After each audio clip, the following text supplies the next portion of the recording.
Hello and welcome into the KE Report. I'm your host, Shad Markwitz, and today we're getting an update and really an introduction, or a reintroduction, I should say, at the KE Report to Jeff Phillips. Jeff is the president of Global Market Development. He's an activist investor in the sector, often a strategic investor with junior resource companies. He participates in a lot of private placements, and he actually advises some companies as a technical advisor on how to approach their marketing strategy, how to approach their business strategy.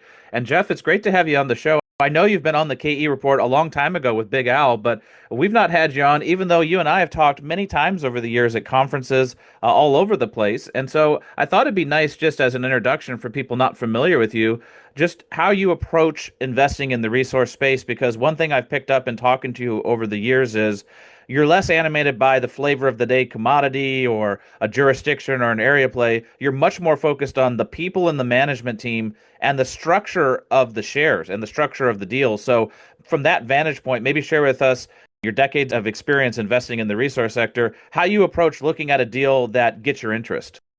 Hey, Chef, thanks for having me on. And you're correct. I haven't done an interview with you guys in probably 15 years. I used to do some with Al. I don't do a lot of interviews. Matter of fact, I don't do any interviews really over the last 15 years, not too many. But yeah, like you said, I'm behind the scene. I'm a strategic advisor to a number of companies. I tend to be a large shareholder, and that's my main interest, making sure my shares have a chance of having more value.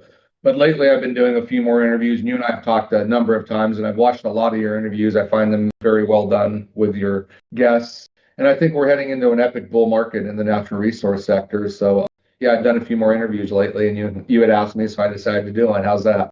That's great. I'm glad you're here. So share with us the secret sauce here when you're looking at a deal where somebody comes to you with a private placement. What are the red flags and what are the things that you want to see?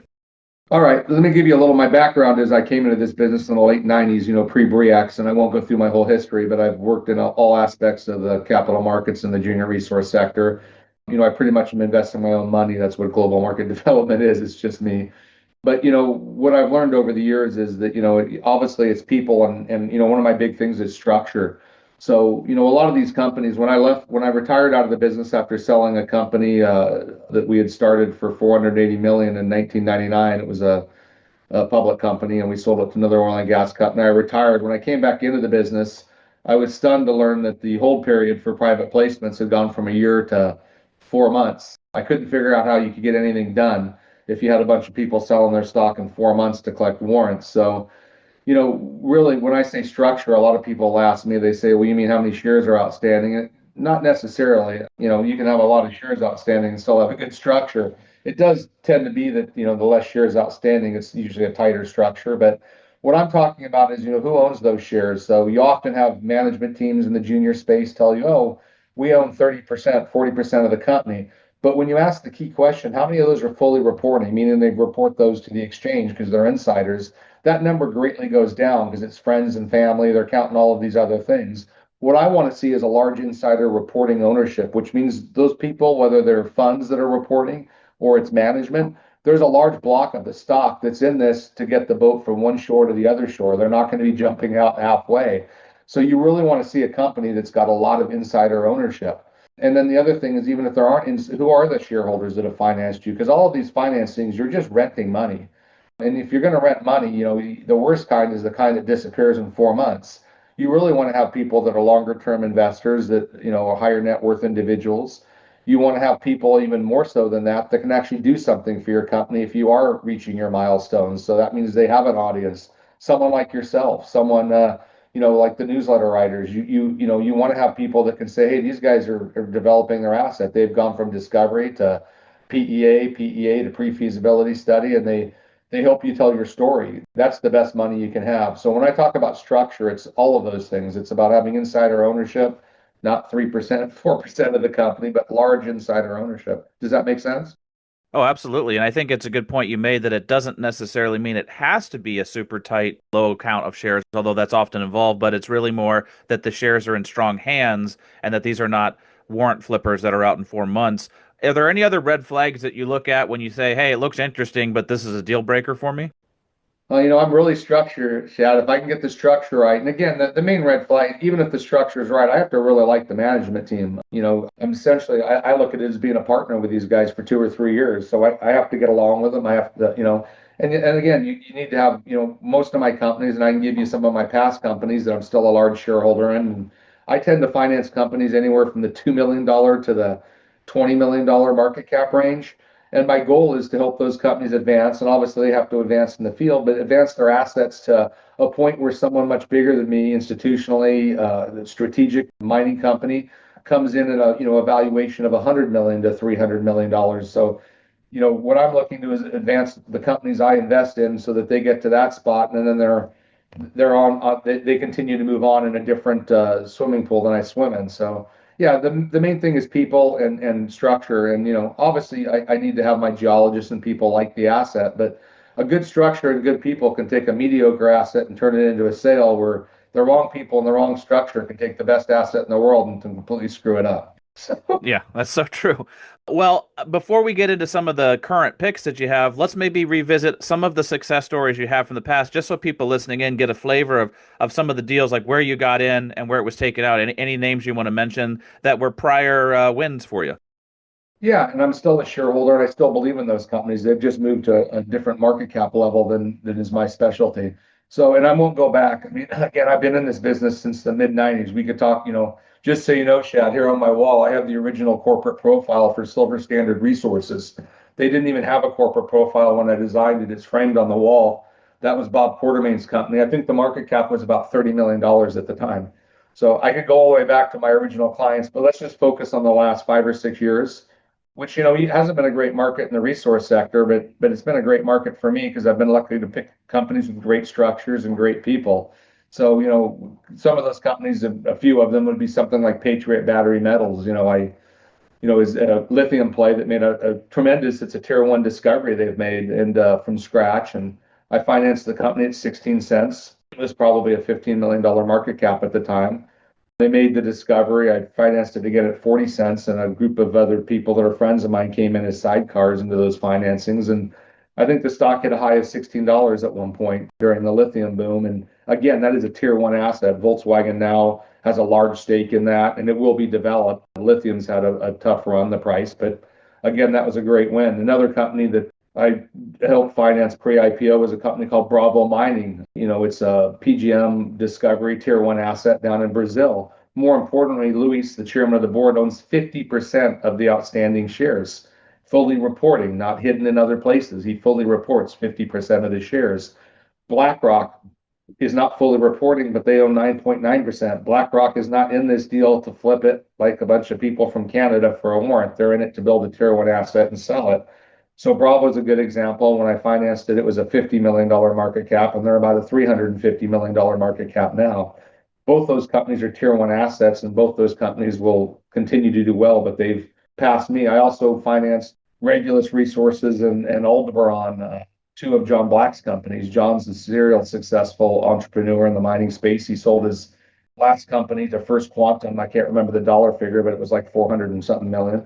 All the shareholders made money, and some of those spinouts are Regulus and Aldebaran. When I financed or got involved with both those companies, they were, well, I think it was a $30 million market cap on Aldebaran, and now it's a $250 million market cap. But since then, they've brought, again, it was structure in that deal. Again, management owned 15%. Route One out of San Francisco reporting owned 35%.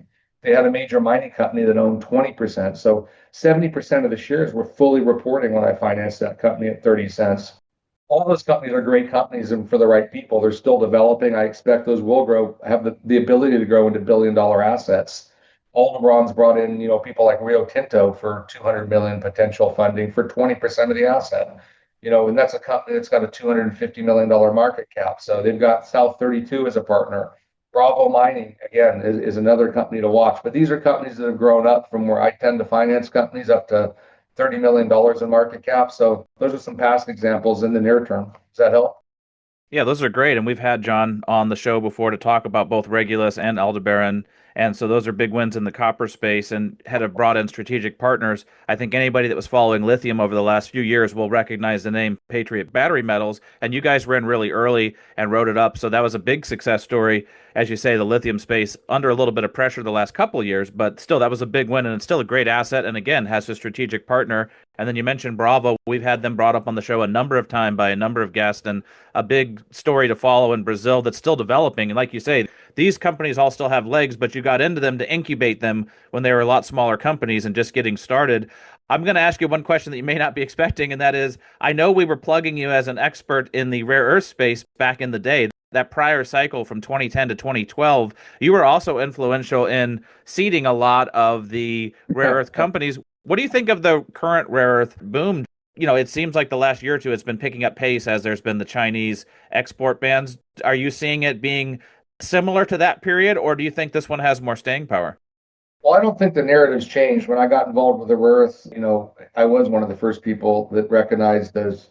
I was actually in a gold company called Relevant Resources that was partnered with Newmont, and I started looking at their rare earth asset, and they didn't really care about it. And I was the one who encouraged them to do a 43-101 report and come out with a resource after reading about what the Chinese were doing in '09. And then we had the rare earth boom, and I was lucky enough to finance three of the four best performing rare earth companies, and I listed three of those on U.S. exchanges. So that was a wonderful time. The narrative hasn't changed. The same thing that the prices went up and back then, and but the narrative is the Chinese control the rare earths, and they're critical to so many technology things. From the military to almost everything the rare earths touch. So yeah, I think it's different this time in the sense that I think the processing capabilities all in China. It's always been that way. We still haven't brought it back. It's going to take a lot of money, and you're seeing the U.S. government start to spend that. So I definitely think there's some great rare earths, and I've actually been looking for some companies that I might find I like the people and the structure, which is pretty difficult. But yeah, I think the rare earth thing is going to be really big. I think the commodities in general, Shad. I think the U.S. government's finally waking up to the fact that we don't control. It's not just rare earths. It's antimony. It's even really copper. I mean, something like over 50% of refined copper comes from China. They smelt it. They have the smelters and everything. So we're waking up to that. And when the biggest checkbook in the world decides they want to get a supply chain, I think we're going to see it on many commodities. But yeah, the rare earths are definitely in the news again. Well, you brought up copper there, and yeah, it is now considered a strategic metal of importance in the US and in Canada and many countries. Europe's starting to wake up to this. So I like, Jeff, that you also follow a lot of different commodities. You're not just a gold bug. You actually will go where the action is, where the people, where the structure, and where the asset all makes sense. But when you bring up copper, I know you're involved in a couple of copper companies right now. Maybe mention a few of the current copper companies that you're most animated by.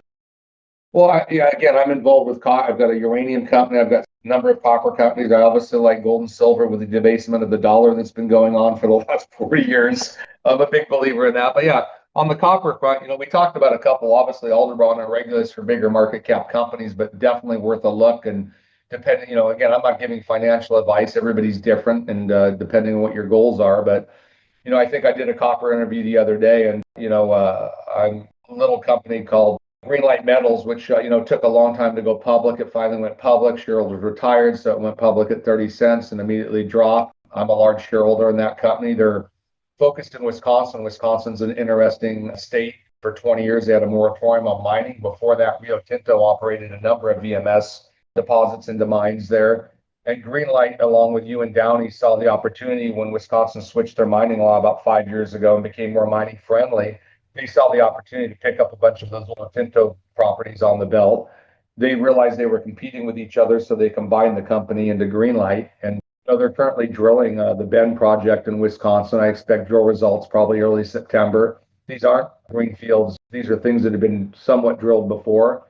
Obviously the current administration that's running the United States is even more friendly on top of Wisconsin changing their laws. So I think Greenlight's an interesting speculation, but it's all these companies are very small cap, and I think there's the market cap of Greenlight's probably 12-13 million dollars. Hey, another company I could mention in the copper space is Kincora Copper. It's a deal I've just gotten involved with. Rick Rule and myself were the lead orders in that financing, which is run by Australians that, really their geologists were instrumental behind some of the biggest discoveries in Australia for Newcrest before it was bought by Newmont. Kincora is a company that pivoted, and this is a great idea on structure and what I like, but they were an exploration company, did a lot of drilling, went through a lot of money. So they switched to the prospect generator model about a year ago. They're in two of the major belts in Australia where there's been major discoveries and major M&A activity. In the last year and a half, they were able to attract people like Anglo Gold, who have a potential spend up to 110 million to earn into two of their properties slash districts that they have. They have two other joint venture properties on two other copper properties there. They have, two of their flagship properties aren't even joint ventured out yet. So you're familiar with the prospect generator model, Shad, because you've had guests on that. So I looked at the company and saw the company that had executed wonderfully over the last year and had a great many shots on goal in Canadian parlance. But their share structure wasn't great. So I went to them and said, "Hey, look, if you're willing to restructure the share structure." What I did like about them is 40% of their 290 million shares that were outstanding were owned by insiders. So again, reporting insiders, we've talked about that before. But I said, look, I'll come in and I'll bring the right people in and introduce it to some people, and I'll help strategic advisory level if you'll restructure. So they agreed to do a rollback 10 for 1, and I agreed to do a financing for $4 million. And I was able to bring the person who got me into the business, Rick Rule, into that. And we actually decided to put a year hold on the stock, which is kind of unheard of. We didn't want people in the deal that weren't committed to the deal. So we're in the process of closing that $4 million financing for Kincora. Anglo's drilling their properties right now. They'll have other drilling going on. It's a tremendous prospect generator. And if you've ever had Rick on your show, you know he likes prospect generators. So Yeah, we've had Rick on the show before, and he does like the prospect generator model, and we've had a lot of prospect generator companies on the show. Some of them are truly prospect generators, where they're only optioning out their properties to other partners and then trying to keep a minority stake or a royalty in the project. But some of them are hybrid companies where they like drilling some of their properties 100%, and then they keep some of the option out. I know that you're also involved in a couple other prospect generators. One that you had mentioned to me at a conference when we were hanging out at the Metals Investor Forum in Vancouver in May was Almadex. And I know that's a company that some people may remember. They kind of have a second wave of energy coming into this company. So maybe speak to why you're positioning in Almadex as a prospect generator that also does drill some of their properties 100%. yeah, I think again you said that right. I think you and I talked about Almadex and another company called Headwater that I'm involved with, both prospect generators. But Almadex is kind of unique because again, it's always been a prospect generator through two other companies. They've made a number of discoveries. Rick backed them back in the day, and I've backed them recently, and they've done really well. They've made three multi-million ounce discoveries in Mexico following this Morgan's PhD work. But due to some things in Mexico, the spin out company was a company called Almadex, which you're mentioning. And Almadex has, got legacy properties and royalties that probably number 15, 16 properties and royalties, maybe more. Morgan's gone out in the last 3 years and applied the same thing he applied in Eastern Mexico to the Western United States. And really his PhD work was done on these clay lithocaps and how to identify the right lithocaps that could have a buried copper porphyry or gold copper porphyry. So he's quietly for 2.5 years staked these properties. What makes Almadex kind of unique is they own six of their own drill rigs. They've done a lot of drilling for others. They drilled all their deposits in Mexico. They're able to go in and drill projects very cheaply and either kill it and move on or make a discovery. And again, they've made lots of discoveries. So it makes them unique because most companies can't just drill one or two holes. They can't contract with a drill company. They won't bring a drill in just to do that. So they tend to have to over drill things even after they've killed it. So the other thing that makes Almadex unique is they're sitting on about 20, $21 million in cash. So unlike most juniors, they're well cashed up. I mean, I think they have about 33 cents a share in cash, and they're trading around 40, 45 cents somewhere in there. So you've got a lot of shots on goal there. I don't know. They're still going to joint venture prospects out, and they are entertaining that with people. But you will see them. They're really going to be a hybrid because they have so much cash. They're going to drill two or three of their own properties each year to try to make a discovery. So again, great team. You're not paying a lot for all the assets in there because of the cash and well managed. So another company I'm really excited about is Headwater Gold, run by Caleb. I can't think of Caleb's last name off the yeah. But anyway, Caleb's a great guy, great geologist. Sort of like Morgan, even younger than Morgan in his 40s. But I think the next guy who makes a big discovery and makes a name for himself. They've pulled off some great joint ventures originally with Newcrest that turned into Newmont, and Newmont's still working on two of their projects. They'll be drilling later this year. They just did a deal with Oceana Gold to work on another three projects. I suspect you'll continue to see them joint venture some of their projects out. So lots of shots on goal, well-run company, no warrants outstanding. Management owns 30%. That's the board. fully reporting of the company. So again, these guys are vested in making it happen. So both Almanix and Headwater are interesting sort of prospect generators.